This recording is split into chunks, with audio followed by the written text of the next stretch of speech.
Diciembre de 1999.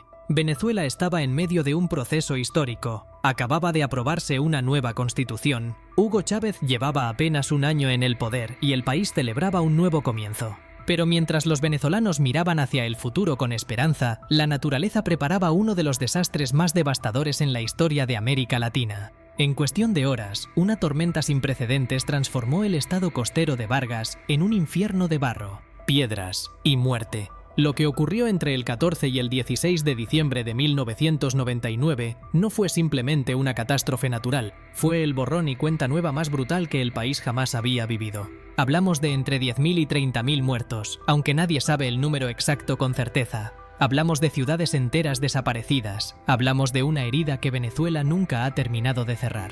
Deja tu like, suscríbete y comparte. Comencemos. Para entender lo que pasó, hay que entender dónde está Vargas. El estado de Vargas es una franja de tierra de apenas 1.497 kilómetros cuadrados, enclavada entre el mar Caribe y la cordillera de la costa. Es literalmente una orilla. Las montañas caen casi verticalmente al mar, con pendientes de hasta 70 grados. Los ríos que bajan de esas montañas son cortos, violentos y caprichosos. Durante siglos la gente construyó sus casas justo en los cauces de esos ríos secos, porque era el único terreno plano disponible. Nadie imaginaba, o nadie quería imaginar, lo que ocurriría cuando esos ríos recordaran que seguían siendo ríos. La ciudad principal de Vargas es La Guaira, el puerto más importante de Venezuela, la puerta de entrada del país. Allí también está el Aeropuerto Internacional Simón Bolívar, que conecta a Venezuela con el mundo. En las faldas de las montañas, construidas en laderas empinadas y quebradas, vivían decenas de miles de familias de clase media y baja.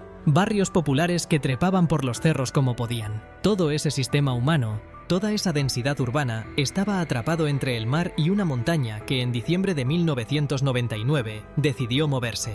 El episodio climático que desencadenó la catástrofe fue lo que los meteorólogos llaman una vaguada de bajas presiones. Desde principios de diciembre, el sistema de predicción del Centro de Meteorología de Venezuela ya detectaba lluvias extraordinarias acumulándose sobre la cordillera. Entre el 1 y el 14 de diciembre, la región de Vargas recibió 293 milímetros de lluvia, cuando el promedio histórico para todo ese mes era de apenas 58 milímetros. El suelo estaba saturado, empapado hasta el límite absoluto de su capacidad de absorción. No podía recibir ni una gota más. Y entonces llegó lo peor. La noche del 15 de diciembre fue apocalíptica. Las lluvias se intensificaron hasta extremos que los instrumentos meteorológicos apenas podían registrar. En algunas zonas de la cordillera cayeron más de 900 milímetros de lluvia en menos de 24 horas. Para tener contexto, la ciudad de Miami recibe en promedio 1.500 milímetros al año. Vargas recibió más de la mitad de eso en un solo día. El suelo, ya completamente saturado, simplemente no pudo retener nada. Comenzaron los deslizamientos, miles de ellos, simultáneos, imparables. Los ríos que bajaban de la cordillera, el río San Julián, el río Camurí Grande, el río Naiguatá, el río Uría, se convirtieron en monstruos. No llevaban solo agua, llevaban árboles arrancados de raíz, rocas del tamaño de casas, automóviles, puentes y los restos de todo lo que encontraban a su paso. Los geólogos llaman a estos fenómenos flujos de escombros o lahares. Son básicamente ríos de lodo y piedra que se mueven a velocidades de entre 30 y 60 kilómetros por hora, imposibles de detener, imposibles de esquivar si no tienes tiempo de reaccionar. Y nadie tuvo tiempo de reaccionar. Esa es quizás la parte más trágica. Muchos residentes de Vargas ni siquiera sabían que estaban en peligro. Las autoridades no emitieron alertas de evacuación a tiempo. Los sistemas de alerta temprana eran prácticamente inexistentes. La gente se fue a dormir esa noche del 15 de diciembre sin saber que muchos de ellos no despertarían. El río San Julián, uno de los más peligrosos, salió de su cauce alrededor de la medianoche y arrasó con el barrio El Playón, una urbanización popular construida literalmente sobre el lecho histórico del río. Cientos de familias fueron sepultadas mientras dormían. Las descripciones de los sobrevivientes son escalofriantes. Testimonios recogidos por periodistas y organismos de socorro describen paredes de lodo de 4, 5, 6 metros de altura arrasando con todo a su paso. Casas de concreto que fueron literalmente arrancadas de sus cimientos y arrastradas al mar. Personas que se aferraron a árboles durante horas, observando cómo sus vecinos eran llevados por la corriente. Familias separadas en segundos. El ruido, dicen los sobrevivientes, era ensordecedor. Una mezcla de truenos, el rugido del agua y el crujido de los edificios derrumbándose. El amanecer del 16 de diciembre reveló la magnitud de lo ocurrido. El litoral de Vargas parecía una zona de guerra. Las playas, que apenas días antes eran destinos turísticos populares para los caraqueños que bajaban a pasar el fin de semana, estaban cubiertas de escombros, lodo y cadáveres. El aeropuerto de Maiquetía estaba parcialmente inundado e inoperativo. La autopista Caracas-La Guaira, la única vía terrestre que conecta la capital venezolana con el mar, estaba destruida en varios tramos. Vargas quedó completamente incomunicada del resto del país. Las cifras oficiales hablan de 10.000 muertos, pero casi ningún experto o investigador independiente cree esa cifra. Las estimaciones más serias, basadas en los censos de población antes y después del desastre, en los registros de personas desaparecidas y en los estudios geológicos de los cuerpos de escombros, apuntan a entre 20.000 y 30.000 víctimas. El problema es que nunca se pudo saber con exactitud cuánta gente vivía en las zonas más afectadas, porque muchos de los barrios afectados eran asentamientos informales sin registro oficial. Miles de personas simplemente desaparecieron, tragadas por el lodo, sin dejar rastro. Sus cuerpos nunca fueron encontrados. La respuesta inicial de las autoridades fue caótica. El gobierno de Hugo Chávez, que apenas llevaba un año en el poder, se vio desbordado por la magnitud de la catástrofe. Las Fuerzas Armadas venezolanas fueron desplegadas en las operaciones de rescate, pero la destrucción de las vías de acceso hacía enormemente difícil llegar a las zonas más afectadas. Los primeros días, muchos sobrevivientes permanecieron atrapados en sus casas dañadas o en los tejados, esperando un auxilio que tardaba en llegar. El gobierno de los Estados Unidos ofreció ayuda humanitaria y envió equipos de rescate. También llegaron equipos de Colombia, México, España y varios países más. Sin embargo, la coordinación fue deficiente y los recursos nunca fueron suficientes. Deja tu like, suscríbete y comparte. Las operaciones de rescate se prolongaron durante semanas, pero muy pronto se convirtieron en operaciones de recuperación de cadáveres. El lodo que cubría las áreas devastadas llegaba en algunos puntos a tener 8 metros de profundidad. Excavar en esas condiciones era peligroso y lento.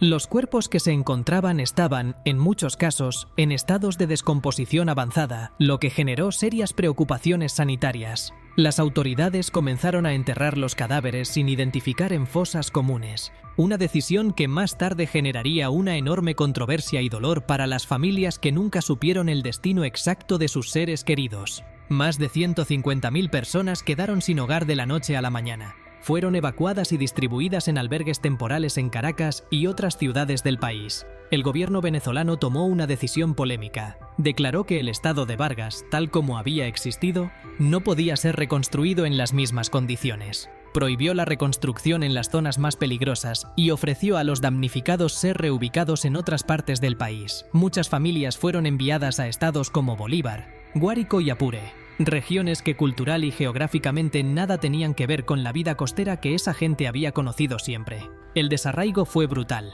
Desde un punto de vista geológico, lo ocurrido en Vargas en 1999 era predecible. No en el sentido de que alguien pudiera saber exactamente cuándo ocurriría, pero sí en el sentido de que los científicos llevaban décadas advirtiendo que ese tipo de catástrofe era inevitable dado el patrón de lluvias en la región y la forma en que la población había ocupado las laderas y los cauces de los ríos. Estudios geológicos posteriores encontraron evidencia de que eventos similares habían ocurrido en esa misma zona hace aproximadamente 100 años, y antes, hace unos 400 años. La naturaleza repetía un ciclo. Los seres humanos habían construido sus vidas justo en el camino de ese ciclo. El economista y urbanista venezolano Alfredo Cilento Sarli, una de las voces más respetadas en el análisis de este desastre, señaló que la tragedia de Vargas era, en el fondo, una catástrofe de planificación urbana y política pública. Venezuela había permitido durante décadas que cientos de miles de personas construyeran sus viviendas en zonas de altísimo riesgo, sin ningún tipo de regulación ni planificación. El Estado había sido incapaz o no había querido crear viviendas seguras y asequibles para la población de bajos recursos, forzando a esa gente a construir donde podía. La montaña cobró esa deuda de décadas en una sola noche. El impacto económico fue igualmente devastador. La infraestructura de Vargas, carreteras, puentes, tuberías de agua, líneas eléctricas, instalaciones portuarias, quedó destruida casi en su totalidad. El costo de los daños fue estimado en más de 1.900 millones de dólares, una suma colosal para la economía venezolana de aquel momento. El aeropuerto internacional tardó meses en volver a operar con normalidad. El puerto de La Guaira sufrió daños severos. El turismo, que era una fuente importante de ingresos para la región, prácticamente desapareció durante años. Hubo historias extraordinarias de supervivencia. Hay el caso documentado de una mujer que fue arrastrada por el lodo durante kilómetros y sobrevivió aferrándose a un árbol. Hay familias que lograron escapar por minutos, alertadas por vecinos que golpearon sus puertas en mitad de la noche. Hay personas que perdieron a toda su familia y, sin embargo, encontraron fuerzas para ayudar a otros sobrevivientes. Esas historias de la resistencia humana ante el horror son parte esencial de la memoria de Vargas. Pero también hay historias que nunca se contaron. Los cadáveres de personas sin identificar que fueron enterrados en fosas comunes sin que sus familias fueran notificadas. Las familias que esperaron durante meses,